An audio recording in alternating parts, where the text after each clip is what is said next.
Day 47, Thursday, December 15th. Genesis 49:13-33 NKJV. Zebulun shall dwell by the haven of the sea. He shall become a haven for ships, and his border shall adjoin Sidon. Issachar is a strong donkey, lying down between two burdens. He saw that rest was good, and that the land was pleasant. He bowed his shoulder to bear a burden, and became a band of slaves. Dan shall judge his people as one of the tribes of Israel.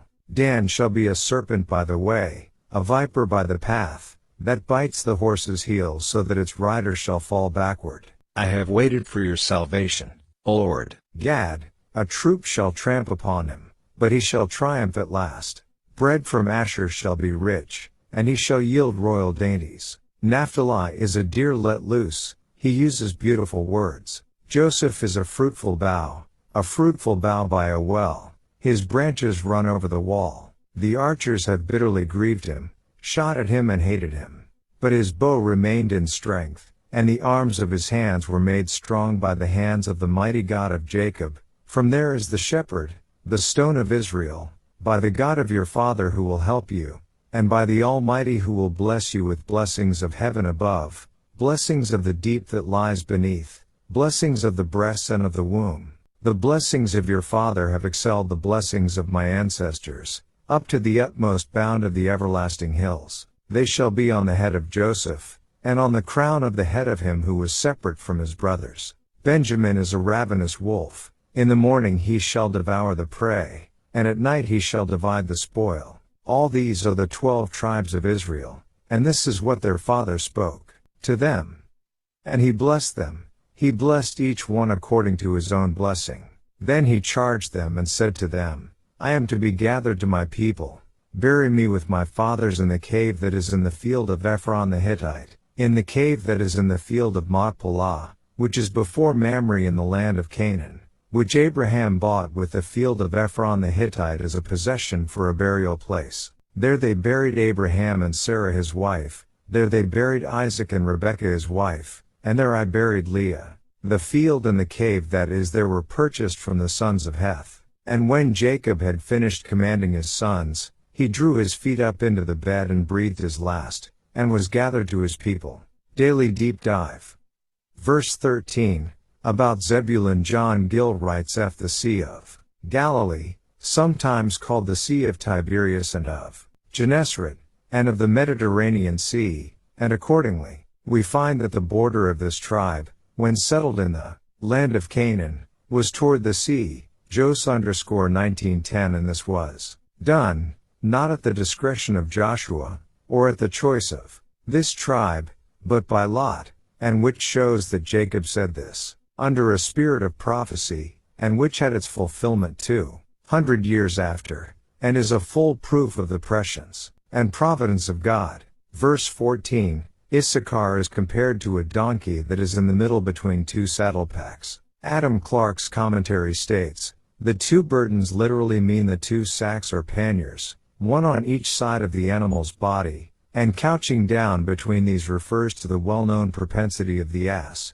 whenever wearied or overloaded, to lie down even with its burden on its back. Verse 15, the NLT translates it, when he sees how good the countryside is and how pleasant the land, he will bend his shoulder to the load and submit himself to hard labor. John Gill's commentary would align with this translation. He part and portion of the good land allotted him. He saw that a quiet industry exercised in a diligent cultivation and manuring his land was preferable to the hurry of a court, or the fatigue of a camp, or the dangers of the seas. The Bible typically portrays Issachar as providing powerful assistance, Judges 5:15, and being valiant warriors, 1 Chr 7-1-5. Adam Clarke's commentary states, it appears they were a laborious, hardy, valiant tribe, patient in labor and invincible in war, bearing both these burdens with great constancy whenever it was necessary.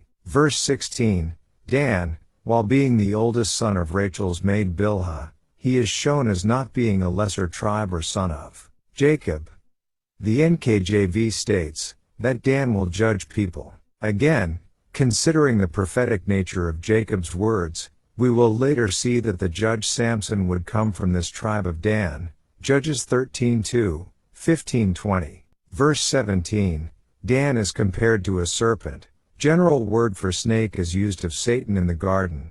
Gen 3:1, and also to an adder, a type of horned snake. Vipers would also be considered a type of adder. In Israel there is the desert horned viper, the painted saw-scaled viper, the Bourne Muller's viper, the Israeli mole viper, the Saharan sand viper, the blunt-nosed viper, and the field's horned viper, to name a few. A number of these can easily blend in with the sand and environment. Adam Clarke's commentary states it is intimated that this tribe should gain the principal part of its conquests more by cunning and stratagem than by valor, and this is seen particularly in their conquest of Laish, Judges 18, and even in some of the transactions of Samson, such as burning the corn of the Philistines, and at last pulling down their temple, and destroying 3,000 at one time. See JDG_1626-30.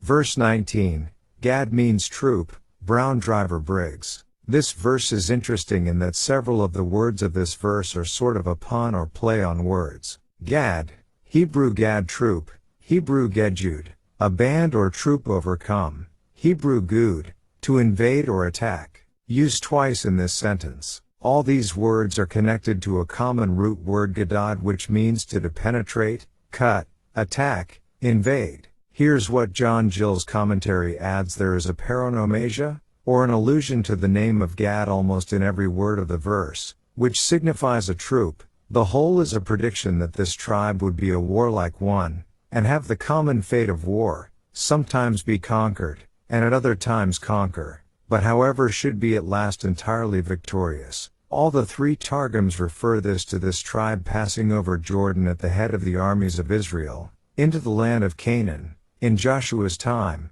which, when they had subdued, they returned to their own inheritance on the other side Jordan, Jos_1:12 and so Jarchi, but it rather seems to refer to what befell them in their own tribe, which being seated on the other side Jordan was exposed to the incursions and spoils of the Moabites and Ammonites. End. Verse 20, Asher's tribe allotment fell from the seacoast of Tyre to Carmel. Jamieson Fawcett Brown records that this land was very fertile and is said to have produced the finest corn and oil in all of Palestine, while John Gill's commentary records that this area was exceedingly fruitful in wine, oil, and had the best wheat. John Gill further records a connection to this idea of fat or richness. In this tribe was the valley of Asher, called the Fat Valley, which began 5 miles from Ptolemais, and reached to the Sea of Galilee, and contained more than 10 miles in length, the soil of which was exceeding fat and fruitful,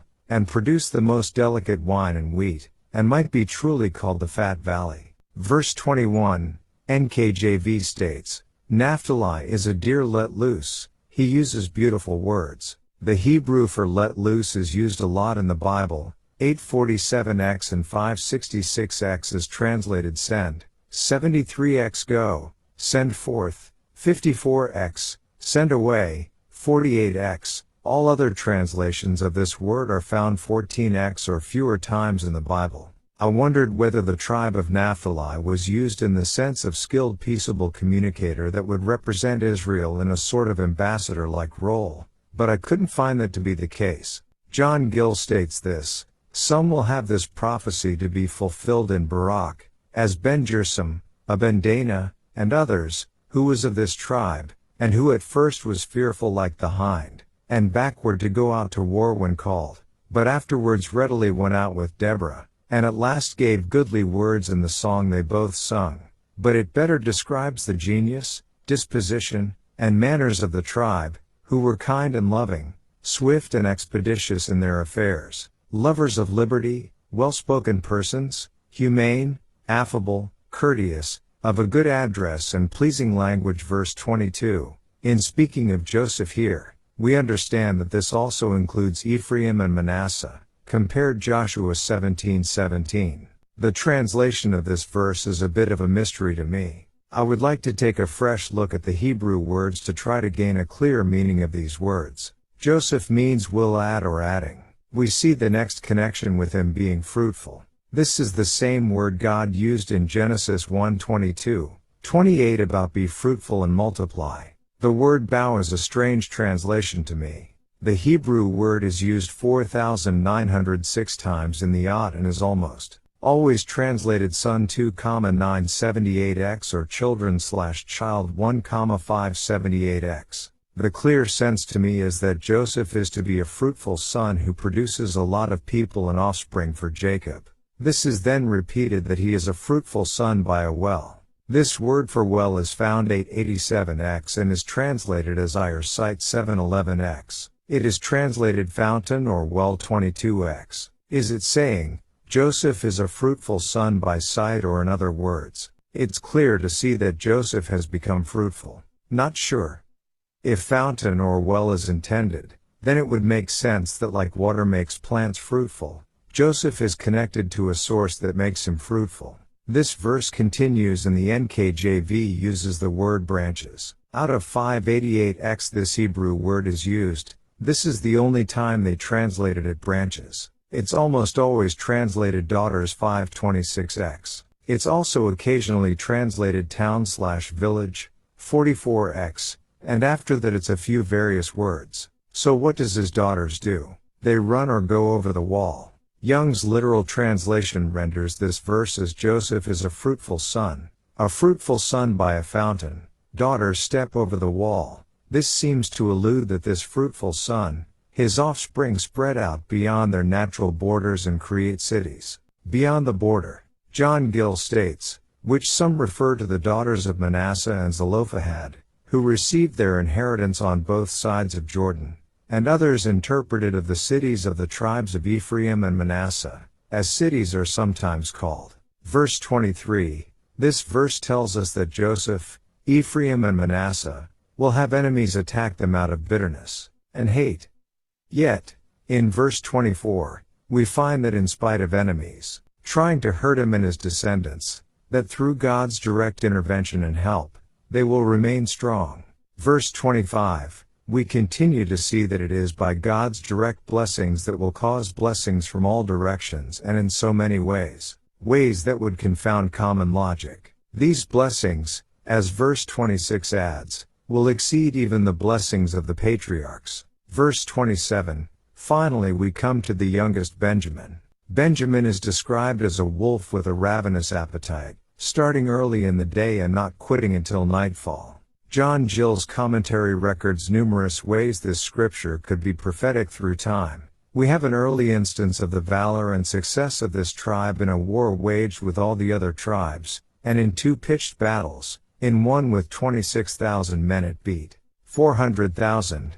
JDG_2015. And if this tribe is compared to a wolf for rapaciousness, this may be illustrated by the remainder of those, after the loss of a third battle, catching and carrying away the daughters of Shiloh, and making them their wives, JDG_2123. Some apply this to particular persons of this tribe, as to Saul the first king of Israel, who was of Benjamin, and who as soon as he took the kingdom of Israel, in the morning, in the beginning of that state, fought against all his enemies on every side, against Moab, Ammon, Edom, the kings of Zobah, and the Philistines, and the Amalekites, 1-1447, and to Mordecai and Esther, who were of the same tribe, who after the captivity, and in the evening of that state, divided the spoil of Haman. Est_8-1. He continues, some of the Christian fathers have applied the prophecy to the Apostle Paul,